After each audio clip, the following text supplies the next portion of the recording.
This video is all about correcting some mistakes that might be slowing you down. You might not realise you're doing them.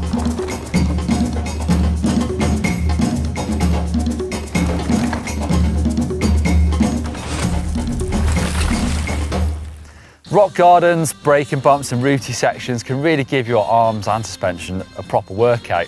Sometimes you can just bash through on the main line or the racing line, but actually you might not realise that all that sort of up and down is robbing you of forward motion and speed.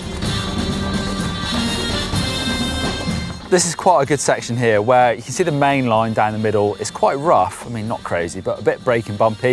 And actually just getting off the main line, it might be a longer way round, but if it's that much smoother, it's going to be faster and less tiring. Another one here, can you see where the route dips away? There's actually quite a big hole there on the back side of that route. So rather than bash into that stone the other side, I'm going to use a little hop, unweight up and over, get slightly to the inside of that corner and save a bit of energy and hopefully go a little bit faster.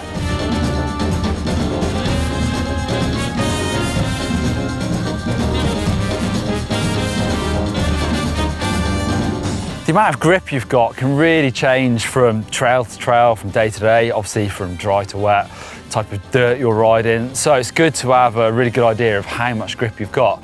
Now there's a few different ways of doing this, but when I race downhill, what I would try and do is either do a little skid or do a little cutty. Obviously try and be careful where you do this. You don't want to start wrecking trails, but just try and do it on a bit of dirt, even if it's on the fire road, but it's the same dirt you're going to ride on. And you'll have a really good grip. Just a little skid, get the back end out and try and feel for when it starts to grip again. Racing downhill, sometimes it could be a couple of hours at least between practice and then your race run. So it's definitely a good idea to sort of get a gauge of how much grip there is. You can see the top part of this track is kind of clayey. There's lots of support in there and nice and tacky, loads of grip. While in this section, you can see how sort of fluffy and dusty it is. I mean, you're going to drift in that and it's not going to give you as much support, and potentially the tyres you've got on aren't going to work as well in this section.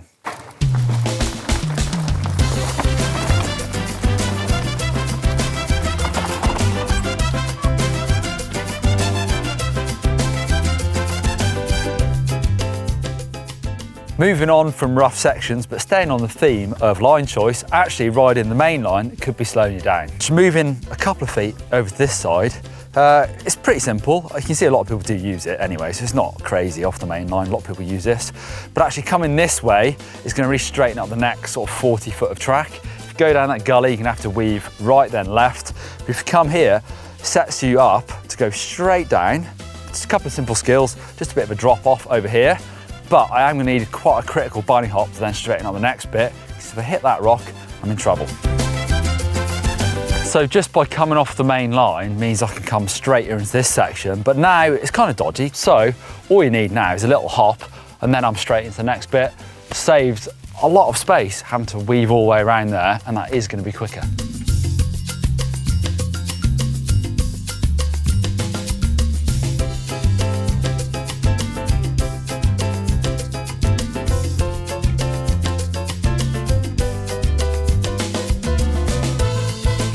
The comfort of dragging your brakes is something that you might forget you're doing quite a lot. I know I do. Having the brakes on just a bit through fast corners can make it feel a lot safer, but it's not always needed. It's definitely going to slow you down. That's what brakes do. I think this is a hard one to overcome. You need to challenge yourself. Brake into the corner if you need to, and then dare yourself to come off them. It should give you more grip because you're not then asking your tyres to grip in two directions, just around the corner. This one does take a bit of overcoming, so you might have to concentrate on it. Being cautious is a good thing. Crashing can be pretty serious, but try to arm yourself with some know-how and you can push yourself a bit faster. Following a mate who knows the trails can help you push a bit more. If you're naturally a bit cautious, this can be harder to overcome. I would try and push yourself just a little bit every time you ride to see if that helps. Get some mountain bike coaching. I know I would say that, I'm an ex-coach, but I think getting someone to look at your riding and let you know what you're already doing well and then other ways to improve is really going to help your confidence.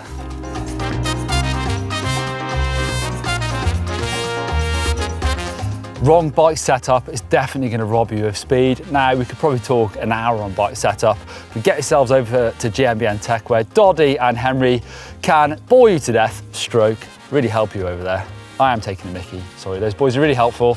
They'll help you set up your bike from the front to the back, but I think the number one cause of wrong setup is probably tyre choice. Now I know they're expensive, so people often buy one set and then just ride them to death and then replace them again. But having the right tyre choice for the conditions you ride in are definitely going to make you faster. But I'm definitely guilty of this myself, to be honest, because I don't really change my tyres as much as I used to between seasons, and if it rains, if it's dry, because I don't really want the faff of getting tubeless sealant everywhere and all that stuff. I'd rather just stick with a set of tyres that I know is pretty good all round, but it is costing me speed. Cross-country racers are looking for that magic combination of grip versus rolling resistance with their tyres, and different bikes, so full suspension or hardtail, depending on capability and balancing the offset of the weight.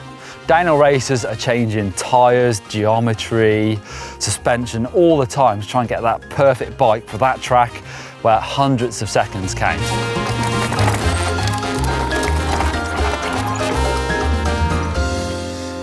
Getting offline in corners, this one drives me absolutely nuts. Nothing more annoying when you're trying to go fast and be smooth than feeling like you're going to go over the back of every single corner, having to grab your brakes and then readjust your line. This doesn't normally lead to a big crash, it's just super annoying. I really think looking around the corner is the big help for this one. I think this skill is one that really evaporates. If you don't ride your bike for a while, you lose it. So get on your bike, keep looking down the trail, you'll nail those lines hopefully. Also, braking in the corner is probably going to stand your bike up and actually make it worse. So try and look around the corner and commit to your line. There's some common mistakes a lot of people make that slow them down, myself included. I do loads of those.